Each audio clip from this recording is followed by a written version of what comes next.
He turned to me and he said, Liz, you really have big shoes to fill. And that day I had on a pair of kick-ass shoes. And I looked down at my shoes and I looked at the attorney and I said, no, I like my shoes. And I don't have to fill anybody's shoes but my own. And what I'm going to do is take everything that I've learned being in this space for 25 years. I've worked my way up. I've had significant mentors, and just taking every moment, whether it's been positive or negative, to motivate me and to create a path forward for Liz as an individual, for Liz as a leader, and for the organization. So showing up as my authentic self is showing up in whatever shoes I want to rock, whatever shoes I want to fill, but they're going to be my own, and I'm going to do this. And welcome back to the Badass Women in Business podcast. It's Friday. I know you don't know that because we release our episodes on Tuesdays, but today's Friday, and we have the special privilege to have Liz Frederick with us on the show. Liz, tell us your story. Hi, good afternoon, and happy Friday, everybody. I am Liz Frederick, and I am the Executive Director of Avenues for Justice. And Avenues for Justice is a nonprofit organization in New York City, and we do alternative to incarceration work. We work with two populations of young people between the ages of 13 to 24.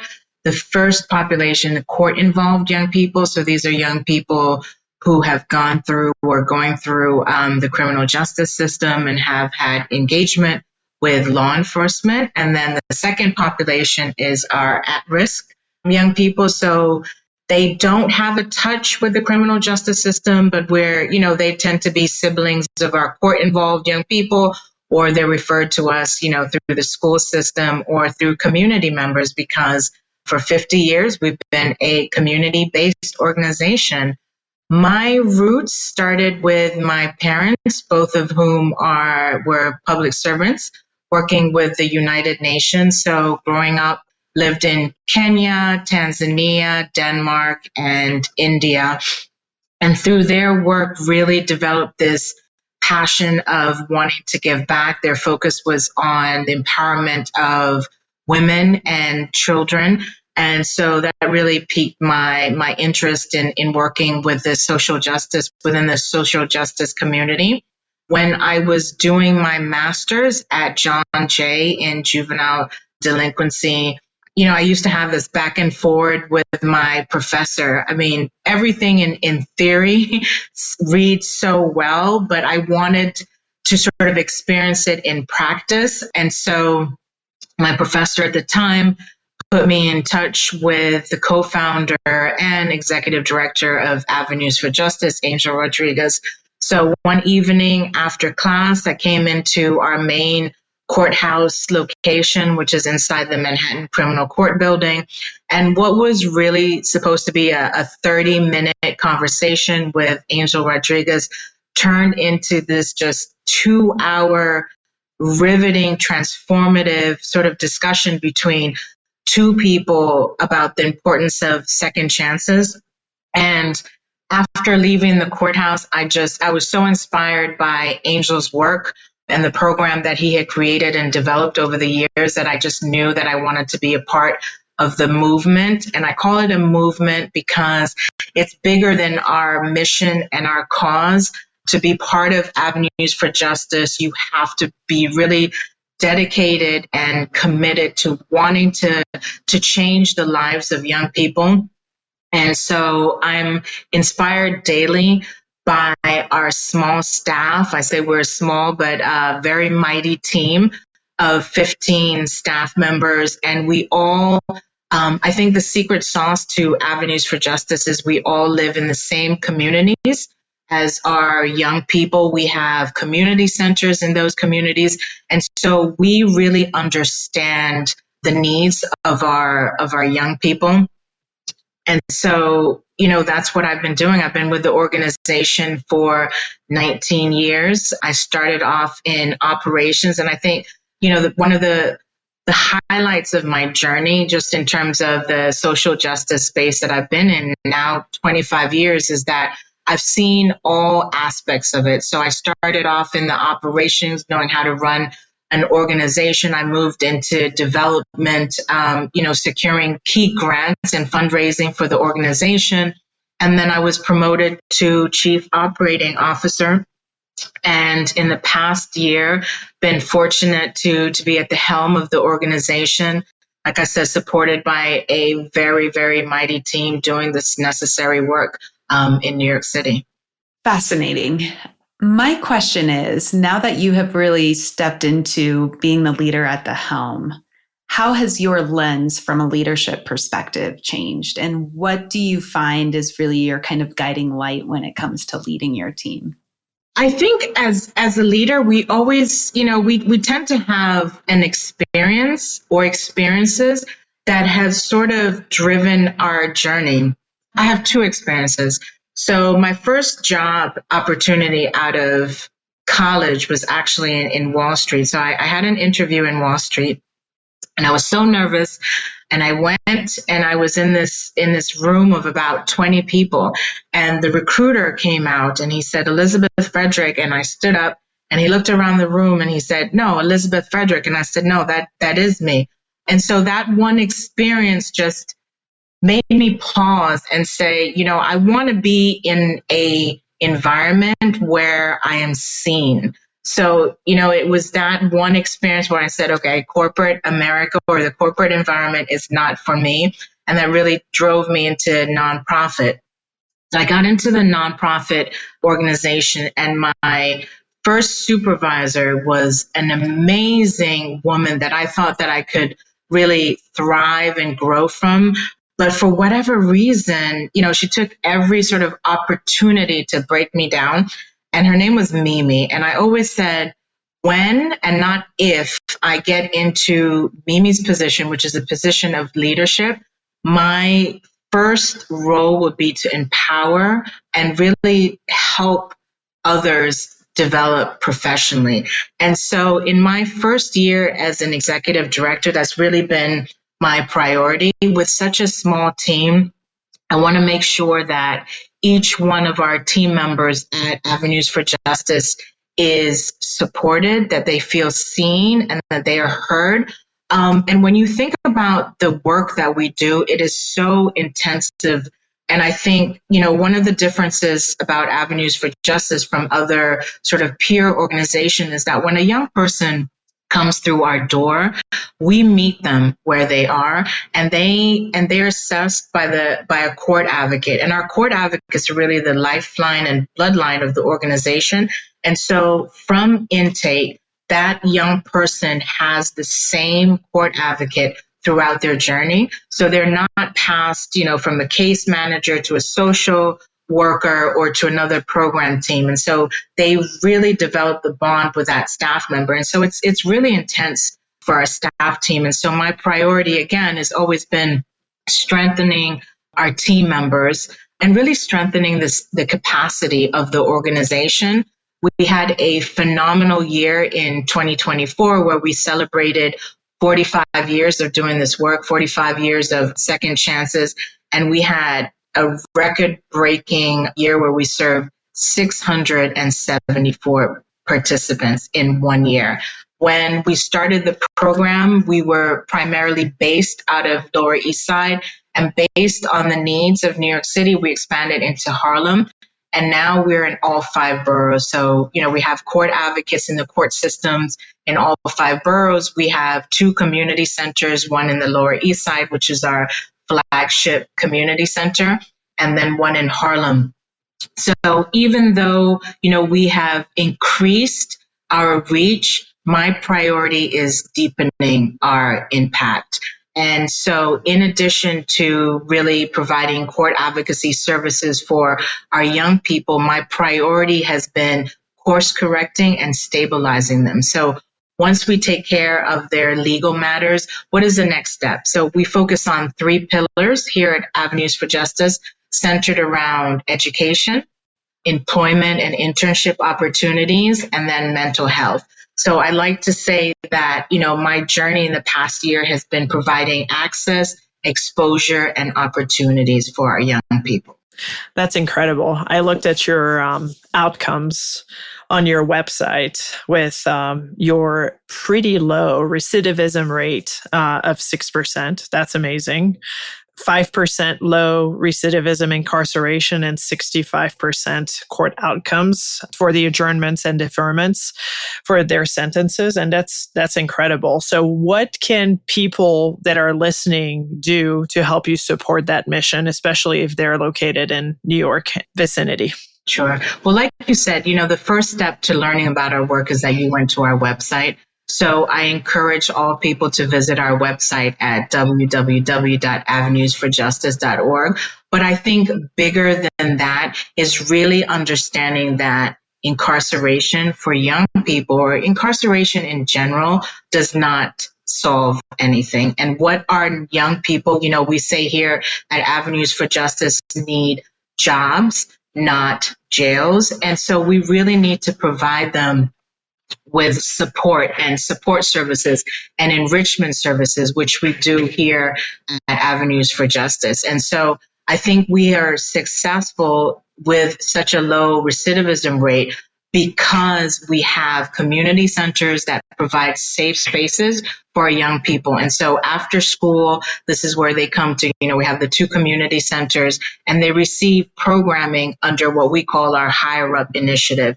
And so the programming, partners them with tutors if they're in school and they need academic support, they can receive that. In the past 2 years, we've seen in our intake stage that a lot of the young people that come through our doors are not enrolled in school. And so I think, that's been part of, I would say, it started with the onset of the pandemic when the educational system moved to an online platform. And what they really didn't consider is the homes of these young people. So a lot of them didn't have just basic things like Wi-Fi or internet. So how were they supposed to access, the platform, or just laptops and technology? And so we provide all of that for our young people in the community centers. We have workstations for them. We provide digital and financial literacy. We have workshops around legal rights and responsibilities and teen empowerment. And I think what is most important is that, yes, we do have the community centers, but we understand when a young person leaves our community center, where do they go? They go home, right? So if we're not addressing the home environment we're not working with the parents and the guardians, how much of an impact can we really make? And so when we think about recidivism, it's working with the young person as an individual, as a whole, working with their family and their support system, and then working with the communities that they live in. So that's an incredible amount of work. And I think that just looking at the mental health aspect and that support aspect that you're talking about, it really does take a village. So where do you find the resources currently to be able to provide the support to a broken criminal justice system? The majority of our funding here at Avenues for Justice is private. So it comes from foundations, corporations, and then, of course, our individual supporters and our board members. We have an incredible board of 13 board members who, through their own networks and their own giving, provide almost 12% of our budget. We've been very strategic at Avenues for Justice about accepting government funding, as we can see what's going on across the country, because a lot of times, if you don't get that grant or that, federal grants are cut, that means that it impacts your programs. And I think also with government grants, there's a lot of stipulations as to what kind of young people you can work with and how long. Here at Avenues for Justice, we do not put a time limit to the duration that we work with a young person. So, we have young people who stay with us based on their court mandate anywhere for 3 months to 3 years. And our doors are always open to them as long as they need our services and that we can help, turn their lives around and provide them with a future of success. I want to shift a little bit into what it's like being a Black woman leader and what kind of challenges do you face in that space versus someone else? Well, one thing that I think, in talking about mental health, I think showing up every day in a space where as a Black woman leader, it takes a toll on your mental health because I think there's different levels of expectations, and you have to show up daily as your authentic self while you have to almost validate your credentials on a daily basis. And if you look at the criminal justice sort of field, there's not a lot of leaders who are Black and women. It is a very white male dominated space. But then when you look at sort of the damage that the criminal justice system does to Black and brown communities, I'm motivated because the same reason at Avenues for Justice, when I look at our team, I want our participants to come to our organization and see people who look like them, right? And so I think I'm really driven when I have those tough moments where I'm questioning why I continue to do this work. I'm really inspired by the resilience of our young people, how they show up despite all odds. And I'm also inspired by the commitment. And so I would say that in the past year, it's been lonely, but I haven't been alone in that I've been really mindful about searching for spaces and mentorship opportunities and peer groups of people who are navigating similar terrain as myself. What makes you the most proud about what you do every day? It's the small stories for me. We had a visit at our Harlem Community Center earlier this week with Dr. Kendi, who just released his book, Malcolm Lives. And one of our participants who came for the gathering was so proud to go up to Dr. Kendi and say, I really enjoyed reading your books, and this is what I learned from you. So it's different moments. I would say last month at our courthouse location, I had a young man who walked into our offices after going to court with his court advocate, and he had his certificate of achievement because he had completed his mandate for a year with us. And so when he first came into our program, he was facing 3 to 5 years for gun possession, but he actively showed up every single day, received programming, and through our higher up program was able to find a job. And so just seeing that smile on his face really made me proud. We have another participant who's one of the younger participants in our debate club. And 2 weeks ago, his mother came to the community center and sat in on the debate. And she was so proud. And we did a newsletter on him.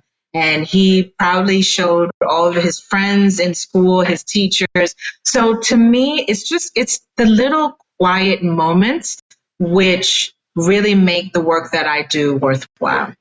So beautiful. And I love seeing how it just lit you up and the smile that it truly brought, that true joy and impact that you get to create. Speaking of impact, right now with the current economy, how are you navigating funding and opportunities for your nonprofit with the current economy in the state it's in?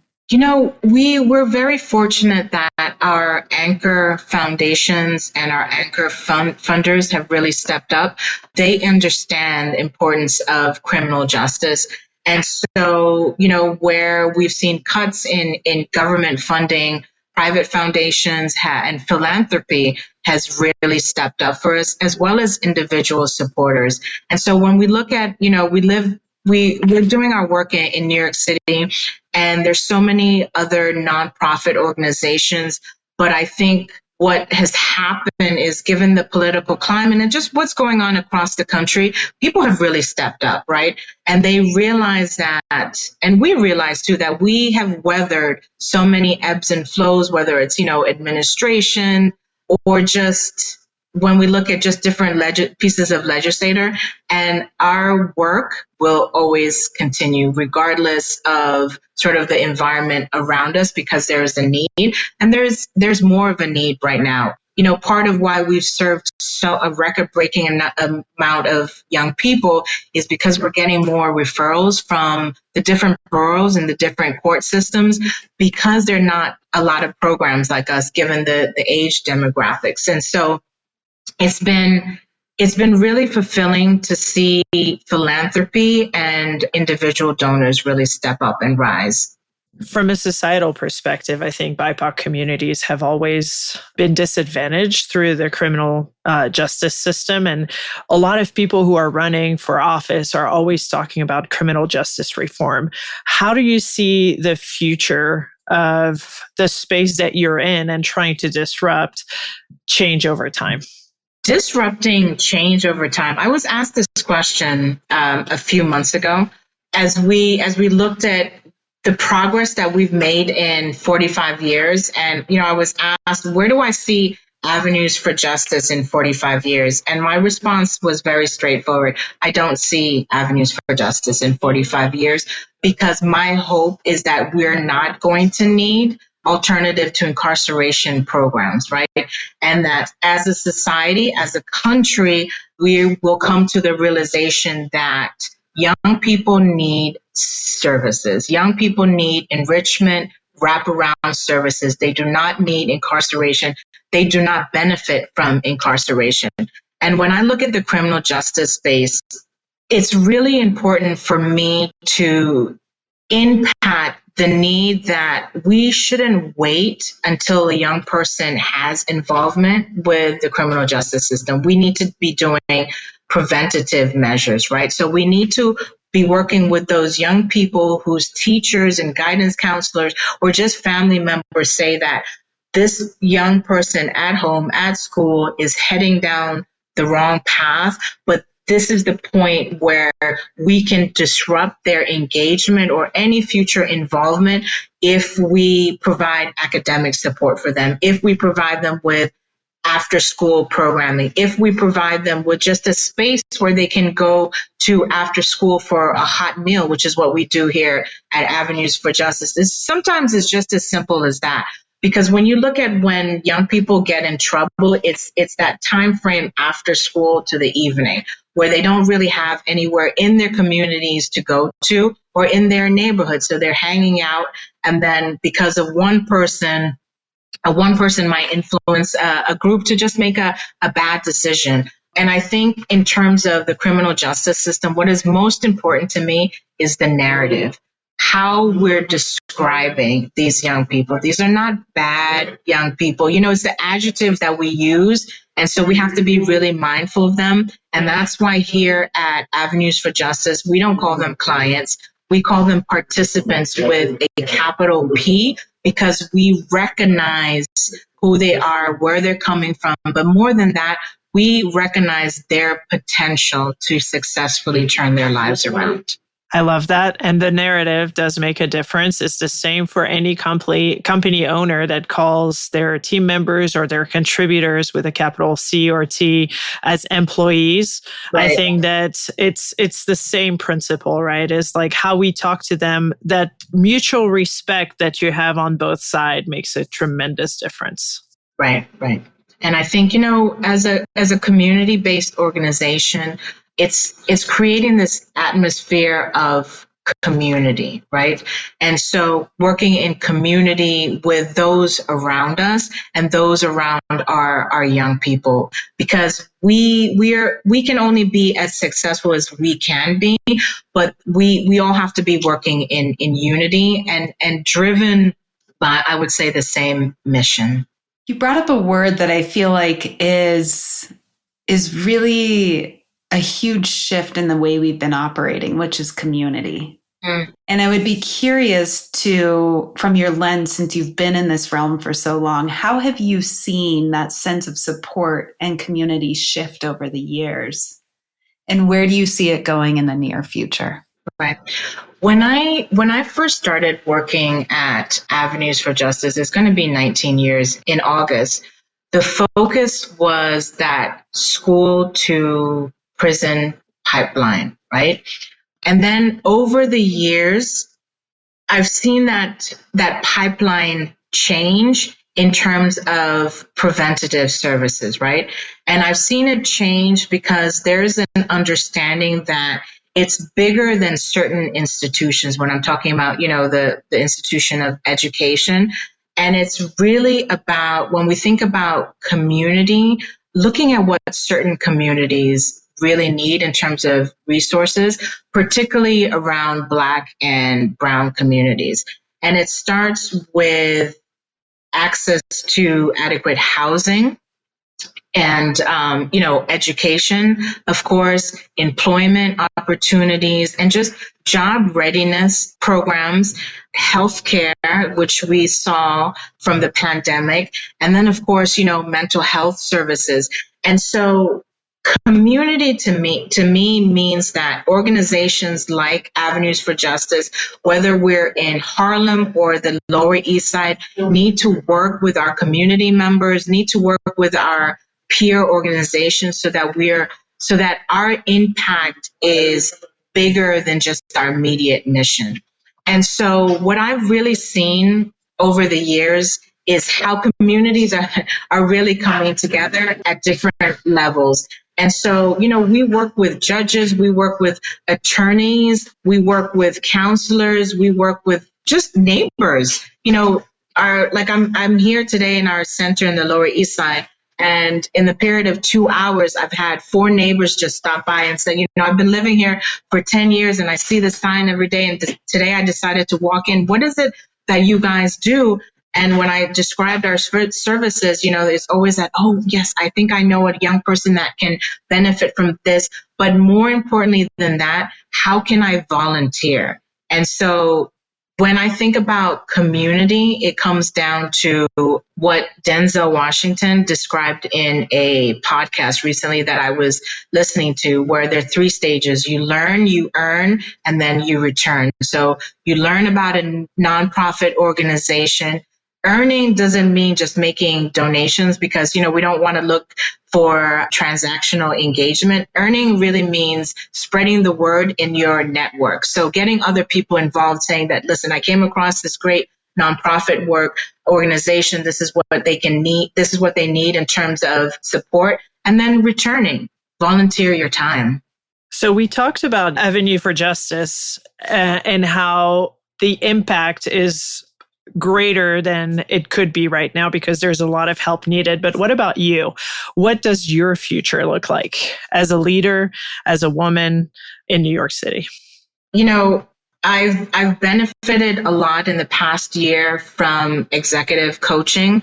And executive coaching has helped me in those moments where I get into my head based on what I've experienced. So I was having those moments where I would go to engagement opportunities or just events, and then I would leave there and I would say, Liz, you should have said this, or you should have done this differently.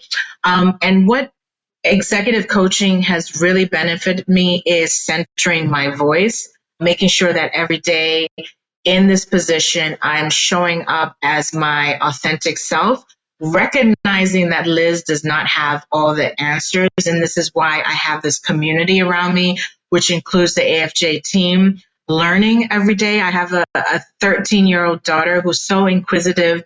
And every day she just reminds me of how just to remain inquisitive. She reminds me that it's, this journey is going to be continuous and it's a learning process, and to question things, but to look to the people around me for support more than anything. You said being your authentic self. What is that? How do you define that? Because I think so many people are seeking and trying to not only find their authentic selves, because we've all been given these narratives, right? to find our authentic self and fully step into that. So, what does being authentic truly mean to you? When I think about my journey at Avenues for Justice, I've been doing this for 19 years, and during that 19 years, I worked very closely with our co-founder and executive director at the time, Angel Rodriguez, who was doing this work, predated me, and like I said, he's been doing this work for 50 years, and he's very well known in the New York City criminal justice space. And last year, I cannot tell you the amount of times whether I was in court with Angel or at an event where I heard, Liz, you have very big shoes to fill. And every time I heard that statement, I didn't quite know how to respond to it. And we were in court. Angel and I were sitting in court, and there was this attorney who, I had known for about 10 years, and Angel had known for 30 years. And he came up to Angel and said, Angel, you can't retire. New York City, you still have a lot of work to do. We need you. And he turned to me and he said, Liz, you really have big shoes to fill. And that day I had on a pair of kick-ass shoes. And I looked down at my shoes and I looked at the attorney and I said, no, I like my shoes. And I don't have to fill anybody's shoes but my own. And what I'm going to do is take everything that I've learned being in this space for 25 years. I've worked my way up. I've had significant mentors, and just taking every moment, whether it's been positive or negative, to motivate me and to create a path forward for Liz as an individual, for Liz as a leader, and for the organization. And so showing up as my authentic self is showing up in whatever shoes I want to rock, whatever shoes I want to fill, but they're going to be my own, and I'm going to do this. And so that's my response to your question. I love that. So speaking of the lessons that you've learned, if you were to triage through your catalog of lessons that you've learned in these past 20 plus, 30 plus years, what would be the one or two that you would care to share with our listeners that have had the most impact on how you are thinking about the future? The most important lesson that I've learned is listening to our young people. I think that a lot of times as adults or just as human beings, we don't listen, but we operate from a space where we think that we know best, or, based on statistics or data, which has proven that doing things this way is most successful. But like I said, the narrative of our young people, they're not statistics. They're not data points. These are real people. And if we're saying that, we're creating the space to empower them and to better their lives, but we're not listening to them, are we really making a difference? And so over the years, it's recognizing that in doing this work, there's no cookie cutter approach to it. We have to take an individualized approach, because there may be one young person who comes through our door who needs, in addition to legal services, just help academically, right? There might be another young person who has made the determination that school is not for them, so they want us to provide them or help them with job readiness skills. So I would say the most important lesson from me is really listening to our young people and meeting their unique and individualized needs. That's beautiful. And that makes me want to ask one more thing. For those of our listeners that may just be having some aha moments listening to this, what are some actions they can take in their own local communities if they're feeling drawn to go help and support the youth in their communities? The most important thing that anybody can do before you make a commitment to anything is do your research. And then ask yourself first, what is it that you're interested, right? In terms of young people, because there's so many ways that you can help young people. So are you interested in helping young people by volunteering from an educational standpoint, from a mental health standpoint, or from just, getting more involved in criminal justice organizations? So I always say before you commit to anything, because I'm so protective of our young people. And so even when I think about bringing volunteers to our space, I make sure that they understand what engagement looks like, because they're so used to people disappointing them that I don't want other people to do that to them. So if you're interested in getting involved in the criminal justice space or just juvenile justice, I would say in your local areas, do a quick search of the organizations, go on their website. But more than that, set up a site visit. I tell our funders, we can write the best proposals in the world, but I welcome you to come to our community centers. Just, come meet our team, come meet the young people, see our programming in action, and just go off of that feeling or that vibe that you get. So always make set up a site visit, go visit the organization that you're interested in, meet their team members, talk to them, and then ask yourself, what impact can I make? I love where you're going with this, because there are a lot of, especially younger adults, that are looking for this purpose to volunteer their time for a cause, any cause really, without taking the time to think about what is it that I'm passionate about? And most importantly, what am I bringing to this nonprofit, or what am I bringing to this organization that is not about me? Yeah. And when you're volunteering for an organization, it is never about you. It is about the organization and the greater good that it does for its community. So thank you for reminding us all. And just make sure that it's a two-way street, right? So even though you're saying that it's not about you, but just make sure that as much as you're pouring into an organization, you're also receiving something from them back. And it's more than just fulfillment. I think it should be a learning experience. 100%.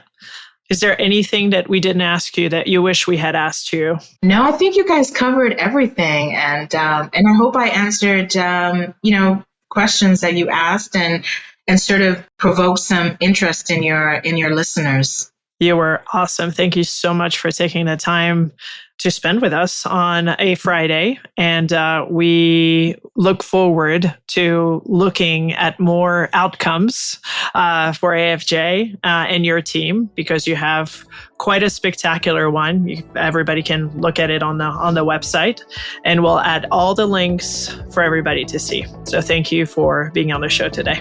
Thank you so much for this opportunity. Absolutely. Stay badass. Thank you so much for listening. We hope you enjoyed this episode as much as we did recording it. If you like our show, please rate us, drop us a review on your favorite streaming app, and we'll catch you on the next episode. This was the Badass Women in Business podcast by Christine Agnew.